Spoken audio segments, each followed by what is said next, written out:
So here's what I ended up doing for the lighting on the Orlando.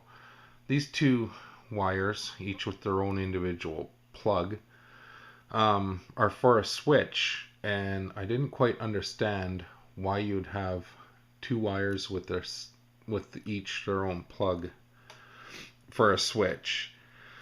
So I thought at first maybe the power would be permanently on and you needed to switch to turn it off when you didn't want the lights on. So I removed these off the circuit board. They were just soldered on here. I took those off, and lo and behold, when I plugged my battery in, the lights did not come on.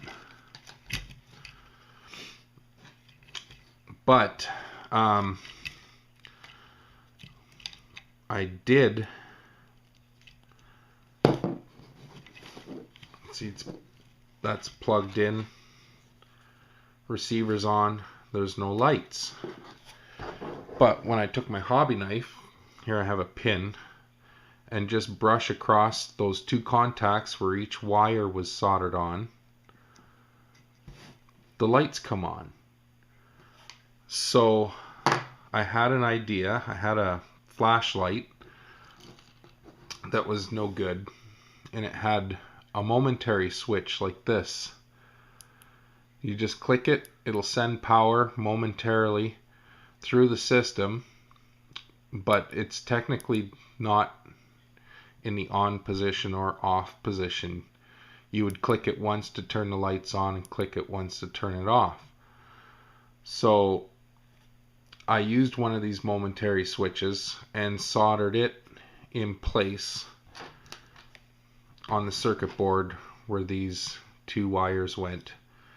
So if you have a momentary switch like this, one of these little switches. Now I don't know, I never tried it with a regular on-off switch, the slide switch.